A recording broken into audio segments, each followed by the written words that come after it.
Coming up next, from San Fran Freak Show, the Savage Nation, from Talk 910 KNEW. Fresh and original every day. Live and real. On the air, online, on demand. Armstrong and Getty. Weekday morning 6 to 10. Talk 910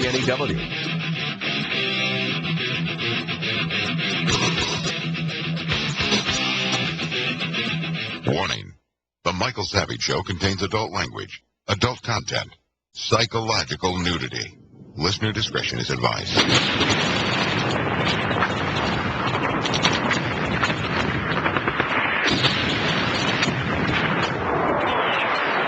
And now, America's most exciting radio talk show, The Savage Nation. Here is Michael Savage.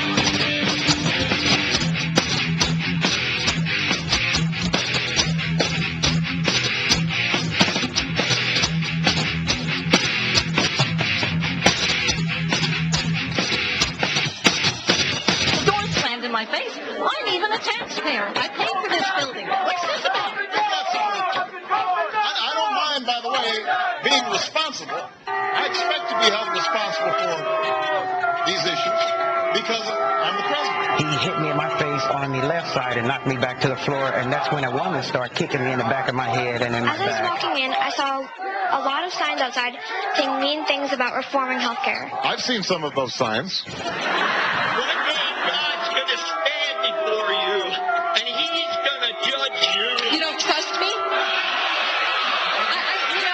I don't know what else I can do. Well, that's the actual sound of America. They've awakened the sleeping giant of America, the real Americans, not the Acornites, not the AFL-CIO thugs with clubs. The actual Americans are awakened. Now, I want to talk about health care and tort reform because I started it yesterday. No one else in the media seems to get it yet. They will very soon. And that's because the lawyers are running America, the American Trial Lawyers Association.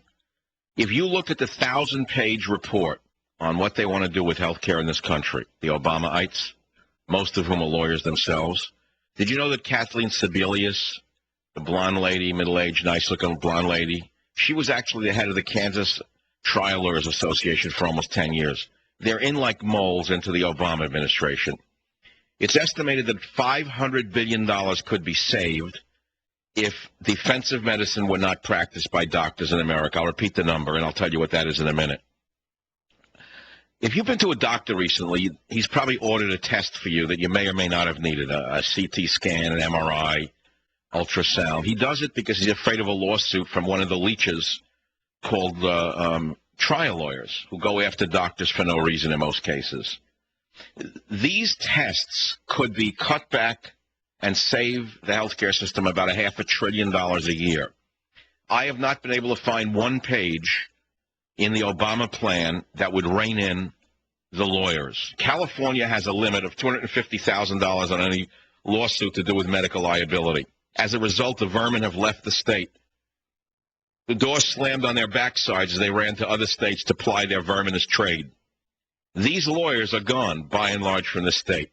Yes, they're still attacking companies that produce things, but they can't attack the doctors in the state the way they used to. Yet there's no such plan in the Obama administration. So I told you want to cut health care costs?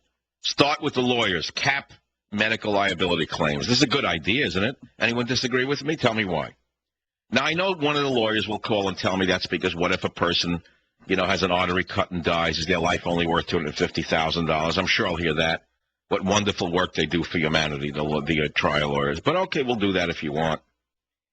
There's another way to save billions and billions of dollars a month. Cut off all medical care to illegal aliens. That's a no-brainer. They're not citizens. They're not entitled to it. Put a cop, a highway patrolman in every emergency room in America. No ticky, no laundry. No citizenship? Sorry, can't supply you with any free medical care. See, it's human nature to get care for free or get anything for free if it's out there. If you're going to go to, I'm going to give you an example. I'm going to give you an easy example. There's a farmer's market near me that I bicycle to every Wednesday, it appears. These are poor people trying to make a few cents. They're mainly Mexican people, some Indian people. They grow their own food. They make their own food. They set up a stand. They try to, how much can they make a day? $50, $100? I see liberal after liberal, the gray-haired ponytail left-wing vermin of Marin County. They go from stand to stand taking free samples. They go there and graze like the cheapskates that they are. They take a piece of a peach, then they take another piece of a peach, then they talk to the poor guy who is nice enough to talk to them, then they don't buy anything. Then they go to the Indian, they get a piece of cake for nothing. Come on, Molly, it's free stuff down there. You know, it's the farmer's market, and we vote for Obama. Peace. Peace to everyone.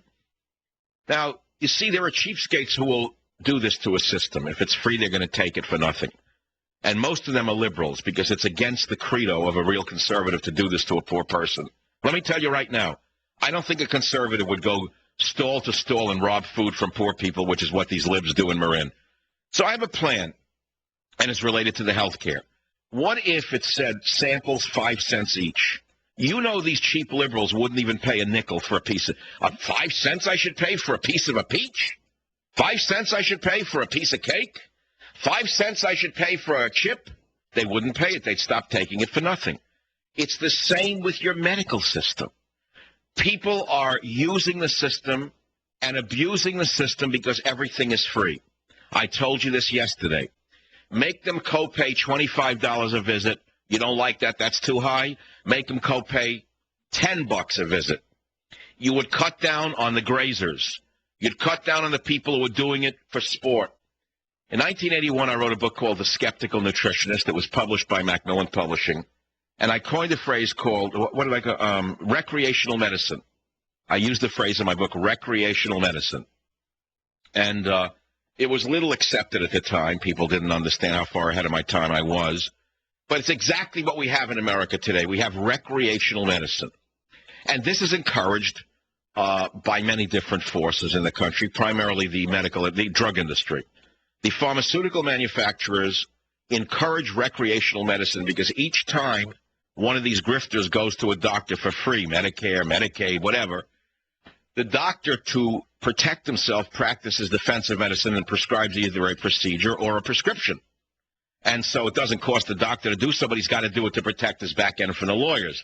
But the drug companies are all too happy to comply by giving another prescription, which is why most people over the age of 50 are on 6, 7, 8 medications.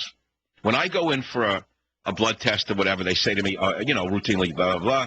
Okay, Michael Savage, blah, blah, how old are you, blah, blah. How many which medications are you on? And I say none. They always look up at me. They say none? How could that be? I said, well, I watch what I eat, I exercise, and I've taken vitamins all my life.